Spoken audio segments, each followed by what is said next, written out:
ఇక్కడ విజయసాయిరెడ్డి గారిని మనం గతంలో ఏమనేవాళ్ళం అంటే ట్విట్టర్ తాత అనేవాళ్ళు. ఎందుకంటే ఆయన ట్విట్టర్లో చాలా యాక్టివ్గా ఉండేవాడు. ట్విట్టర్లో చాలా తొందరగా రియాక్ట్ అయ్యేవాడు. అందుకని గతంలో మనం ఏమనేవాళ్ళు అంటే విజయసాయిరెడ్డి గారు ట్విట్టర్లో రెట్టలేసేటువంటి వ్యక్తి అనేవాళ్ళు. అయితే తాజాగా ఆయన పాలిటిక్స్ కొన్ని రోజులు విరమించేశారు. ఈ మధ్య ఆయనకి పాపం వ్యవసాయం మీద విపరీతమైనటువంటి ప్రేమ, వ్యవసాయం మీద చాలా మక్కువ పెరిగి ఆయన రాజకీయాల నుంచి దూరంగా జరిగిపోయి ఇప్పుడు వ్యవసాయం చేస్తున్నాడు. ఈ మధ్య మనం చూసినట్టయితే సేంద్రీయ వ్యవసాయం చేస్తున్నట్టు ఒక 2-3 ఫోటోలు పెట్టేశాడు. సో మొత్తం మీద ఆయన రైతుగా ఫిక్స్ అయిపోయాడు. ఇప్పుడు ఆయన రైతుగా ఫిక్స్ అయిన తర్వాత రైతు కష్టాన్ని తెలుసుకొని పాపం ఒక్కసారిగా మనోడు అమరావతి రైతుల మీద వెళ్ళలేనటువంటి ప్రేమని కక్కేస్తున్నాడు.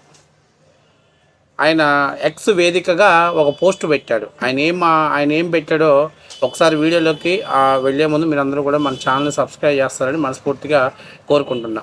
సరే, ఆయన ట్విట్టర్లో ఏం పెట్టాడంటే, ఒక రైతుగా అడుగుతున్నా, నా అమరావతి రైతు సోదరుల కోసం అధికార పార్టీని అడుగుతున్నా, 2015లో ల్యాండ్ పూలింగ్కు భూములు ఇచ్చిన రైతులకు ఎవరికైనా వారికి కేటాయించినటువంటి ఫ్లాట్లలో ఇల్లు కట్టుకోగలిగారా? వారిలో ఏ ఒక్క రైతైనా వారికి ఇచ్చినటువంటి కమర్షియల్ స్థలంలో ఒక్క షాపింగ్ కాంప్లెక్స్ని కట్టుకోగలిగారా? ఈ 11 ఏళ్లలో వారికి కేవలం ఏడాదికి ఇంత అని నామమాత్రం డబ్బులు ఇవ్వటం వల్ల కలిగిన లాభం ఏమిటి?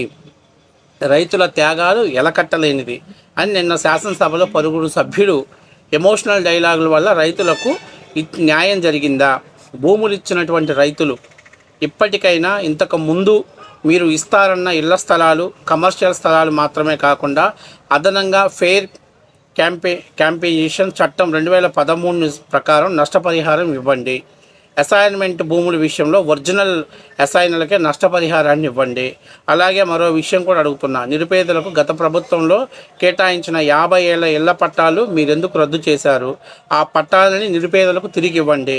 ఒకవైపు లక్షల కోట్లలో రాజధాని కడతాం అంటూనే మీరు కట్టండి, కానీ ఆ భూములు ఇచ్చే రైతులకు న్యాయం చేయగలిగినట్లయితే ఆ నిర్మించిన భారీ భవనాల పునాదులు ఎవరి భూములు నిర్మిస్తున్నారో వారికి సంతోషం కలిగించినట్టు అవుతుంది.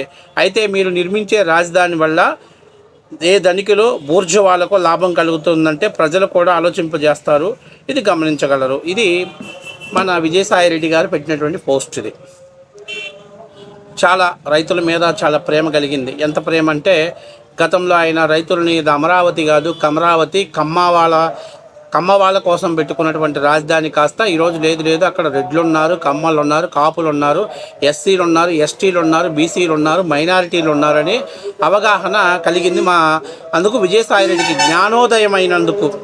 అంటే మనం ఏమన్నంటే బుద్ధుడికి ఎక్కడో ఏదో చెట్టు కింద ఆయనకి జ్ఞానోదయం అయింది కదా, అట్లాగే మా విజయసాయిరెడ్డికి కూడా వ్యవసాయ క్షేత్రంలోకి వెళ్ళి ఆర్గానిక్ వ్యవసాయం చేసేటప్పుడు రైతు కష్టం, రైతు విలువ తెలిసి ఆయన రైతుల సమస్యల మీద పోరాడినందుకు మనం మనస్ఫూర్తిగా అభినందించాల్సిన మాట వాస్తవ విషయం. అయిన విషయం మనం ఏం తెలుసుకోవాలంటే, 2015లో ల్యాండ్ పూలింగ్ అంటే అమరావతి రాజధాని రైతుల కోసం భూములు తీసుకున్నారు. ఆ తర్వాత 16-17 కల్లా ప్రభుత్వం వర్క్ స్టార్ట్ చేసింది. అలాగే వాళ్ళకి రైతులకి అలాగే అక్కడ కన్స్ట్రక్షన్ కట్టడానికి కావాల్సినటువంటి పర్మిషన్లు తీసుకుంది. 18 ఒక సంవత్సరంలోనే కొన్ని నిర్మాణాలు చేయడం జరిగింది. ఈలోపు భారతదేశ చరిత్రలో బుద్ధున్నోడు ఎవడు కూడా, జ్ఞానం ఉన్నోడు ఎవడు కూడా, ఇంకా గట్టిగా మాట్లాడాల్సి వస్తే కడుపుకు అన్నం తిన్నవాడు ఎవడు కూడా రైతుల త్యాగాలతో ఇచ్చినటువంటి భూముల్ని, రాజధాని భూముల్ని 3 ప్రాంతాలు అభివృద్ధి చేస్తాం, అభివృద్ధి వికేంద్రీకరణ చేస్తాం, 3 ప్రాంతాలను అభివృద్ధి చేస్తామని చెప్పి దాన్ని ముండమోపించడానికి ఎవడూ కూడా ముందుకు చేయడు. మరి జగన్మోహన్ రెడ్డి గారు కడుపుకి అన్నం తింటున్నాడో లేకపోతే ఏదో 4 కోట్లకు 5 కోట్లకు ఎగ్ పప్పులు తింటున్నాడు నాకు తెలియదు. కానీ ఈ బుర్రలో గుజ్జున్నటువంటి ఏ వ్యక్తి కూడా ప్రజల స్వచ్ఛందంగా భూములు ఇచ్చే రాజధాని ఏర్పాటు చేసి ఒక రాష్ట్రానికి ఒక సువర్ణ అవకాశాన్ని కల్పిస్తే ఆ అవకాశాన్ని చేతులారా నాశనం చేశాడు. ఇప్పుడు ఆయన ఏం మాట్లాడుతున్నాడు, దాదాపుగా 13 సంవత్సరాలు అవుతుందండి అన్నాడు. 13 సంవత్సరాలలో 2015 తీసుకుంటే ఒక 3 సంవత్సరాలు పర్మిషన్స్కి పోయింది. పర్మిషన్స్ కానీ ప్లాట్లు ఎలికేట్ చేయటం కానీ దానికి కొద్దిగా కావాల్సినటువంటి రెడీ చేసుకోవడంలో కావచ్చు, రైతులు కొంతమంది మీరే ఆ రోజు కూడా మీరే కొంతమంది రైతులను కోర్టులకు వెళ్ళి కేసులు లేపించడం, ఇట్లా అనేకమైనటువంటి చర్యలు అన్నింటినీ కూడా సర్దుమణుకొని చేసేసరికి ప్రభుత్వానికి 2 సంవత్సరాలు 1.5 సంవత్సరం పట్టింది. ఉన్న సంవత్సరంన్నరలో కన్స్ట్రక్షన్ స్టార్ట్ చేశారు. పోతే ఆ 4 సంవత్సరాలు పోయింది. తర్వాత మీరు వచ్చారు, 5 సంవత్సరాలు 3 రాజధానులు 3 ప్రాంతాల అభివృద్ధి చెందాలని నాశనం చేసి పెట్టేశారు. గత 5 ఏళ్లలో కనీసం మీరు ప్రతి సంవత్సరం ఒక 5% కాడికి వర్క్ చేసినా ఇలా 20% వర్క్ చేసేవాళ్ళు. కానీ అదేమీ చేయకుండా అమరావతిని సర్వనాశనం చేసి పైపెచ్చి మీ చేతగానితనాన్ని, మీ లేఖితనాన్ని ప్రజల మీద చూపించారు. ఇంకా ఇది వాస్తవంగా మాట్లాడాలి. ఎందుకంటే అది అమరావతి కాదు, కమరావతి. అది మునిగిపోయింది. అది అక్కడ కన్స్ట్రక్షన్స్కి అనువైనటువంటి వాతావరణం లేదు. ఇట్లాగా అనేకమైనటువంటి మీ లేఖి బుద్ధిని దాని మీద చూపించి ఆ రాజధానిని ఎదగనీయకుండా చేశారు. 5 ఏళ్ళు మీరే నాశనం చేసింది. ఆ తర్వాత ఇప్పుడు కొత్త ప్రభుత్వం వస్తే ఏందిరయ్యానంటే అక్కడ ప్రభుత్వం పనులు చేయక, రైతులు పంటలు పండించుకోక, అవన్నీ కూడా తుమ్మ చెట్లు, గబ్బు తుమ్మ చెట్లు, యాప చెట్లు అలాంటివి పెరిగితే ఇలా ప్రభుత్వం ఒక 1 ఇయర్ మొత్తం దాన్ని సదును చేయడానికి, దానికి ఎక్కడైతే కన్స్ట్రక్షన్ చేయడం కోసం ఐకానిక్ టవర్ లాంటి ప్లేసెస్లో గుంతలు తీస్తే ఆ గుంతల్లో నీళ్లు ఉండిపోతే ఆటికి వాటిని అనేది తోడటము ఈ ప్రభుత్వం దాదాపుగా 1 సంవత్సరంలో ఆ రాజధాని మళ్ళీ అమరావతిని పట్టాల మీద ఎక్కించడానికి సరిపోయింది. ఇక మరొక ముఖ్యమైన విషయం ఏంటంటే ఈ రోజున కూడా విజయసాయిరెడ్డి కర్ర జాగకూడదు, పాము విరగకూడదు ఇదే సిద్ధాంతంతో ఆయన ఏమంటాడు, 50,000 పట్టాలు మేము ఇచ్చాం కదా, ఇళ్ళ పట్టాలు ఎక్కడెక్కడ వాళ్ళకి ఎక్కడో సత్తెనపల్లిలో ఉన్నటువంటి వాళ్ళని తీసుకొచ్చి ఇక్కడ ఇళ్ళ పట్టాలు ఇచ్చారు, ఎక్కడో పలానా మాచర్లలో ఉన్న తీసుకొచ్చి ఇక్కడ ఇళ్ళ పట్టాలు ఇచ్చారు. ఎందుకు ఇచ్చాడు? జగన్మోహన్ రెడ్డి రాజధాని ఎదగకూడదు, రాజధాని నాశనం అయిపోవాలి, రాజధాని ఎదగకూడదు అనే ఉద్దేశంతో ఇచ్చాడు. ఇప్పుడు ఏమంటాడు విజయసాయిరెడ్డి, మళ్ళీ 50,000 పట్టాలు కూడా ఇవ్వండి. అరే బాబు, మీరు నోట్లో మాట కదా అనేది. ఇప్పుడు ఒకటే ఉంటుంది, పురుగు మందు కొడితే పురుగు చచ్చిద్ది. అయ్యో పురుగు మందు కొడితే పురుగు చంపటం పాపం అనుకుంటే పంట చచ్చిద్ది.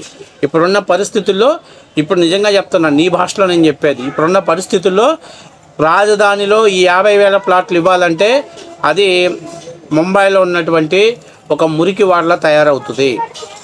కేవలం జగన్మోహన్ రెడ్డి గారు తన స్వార్థ రాజకీయం కోసం ఏదో మేము ఇచ్చాం ఓడబొడ్చామన్న ఉద్దేశంతో ఎటువంటి చట్టబద్ధత లేనటువంటి దాంట్లో కావాలనే భూములు ఇచ్చారనేది వాస్తవ విషయం.